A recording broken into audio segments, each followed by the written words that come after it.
ny solon'ny président Yamaty dia lasa président Kapozy. Mazava ka ny tenin'ny directeurny sport fédéral teo any anatin'ny statut lazainy teo dia zay zany ny any aloha tsika nahita teo nangataka assemblée générale extraordinaire ny président ny ligue teo fa tsy afaka mivoana amin'izay voalaza ao anatin'ny statut isika. Tsara mariako fa le fangatahana zareo le assemblée générale extraordinaire dia hidéfinisiavana ny daty ny élection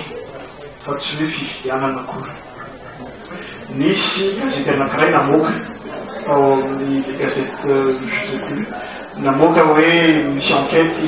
ataon'ny FIFA zany momba ny président CAF zany zay fananiny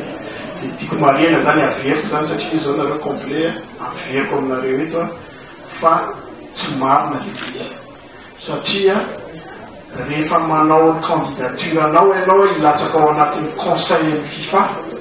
dia misy enquête ataon'ny commission de gouvernance sy l'éthique manao misy enquête zany ataon'ny tsirairay tsara mariako anareo eto fa maro ny candidat latsaka zany ao ho membre ny conseil FIFA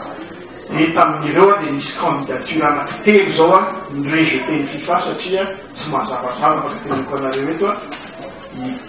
Kalusha Bwala izay ancien président ny Zambie sady capitaine équipe nationale membre du comité exécutif en CAF zao satria latsaka ny membre du comité exécutif rejeté ny candidature Dani Jordan izay président ny SAFA ary ny directeur ny coupe du monde 2010 rejeté koa ny candidature ny président Amady dia ny accepté satria efa voavérifie ny commission de gouvernance sy commission d'éthique ny FIFA ka zay le angatahako hoe tsy eto no ngamba le olo sarotro ve le olona le nanoratra an'izay fa tiako tenenina zany hoe rehefa misy information manana droit ngamba le olona concerné na le entité concernée mba manome une version de fait fa izy ty moa zany ny coût angamba ny ataontsika hoe coût global angamba no olazaitsika tsy le auditorium fotsiny zany fa miaraka am'le centre technique rehetrarehetra zany mitourné ataontsika hoe eo amin'ny 1 million de dollars latsaka eo zany izy miaraka amin'ny terrain synthétique izy ty moa zany tsara marina zany fa projet ny rahaferiko aminareo moa zany projet ny misy vola zany ny ambassade de France amin'ny FIFA dia aveo zany hoe no miteny hoe mba ho misy fédération na sasatsasany zany ho financena tamin'izy dia tamin'izany c'était en 2005 sa tamin'ny 2004 zany ny Palestine sy Madagascar zany nahazo de financement dia zay nafahatsika zany nanorona nyty centre technique national eto Carenty zany izay misy ny trano fipetrahana fanaovan'ny équipe nationale regroupement misy trano koa afaka anaovana ny formation misy trano fisakafoanana misy ny birao dia misy mety auditorium zay nomena ny anarany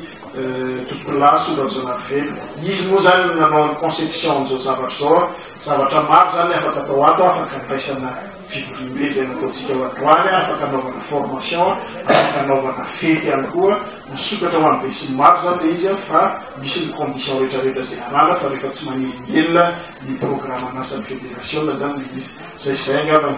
atao mahitsy zany izy dia mahitsy mihitsy président Mitio membre du comité exécutif dia voalaza ny statut iny fa mifarana na mandat dia amin'ny herintaona ny fifidianana ny vatsa maraiky an'ny mitantana fitotanana eto Madagasikara.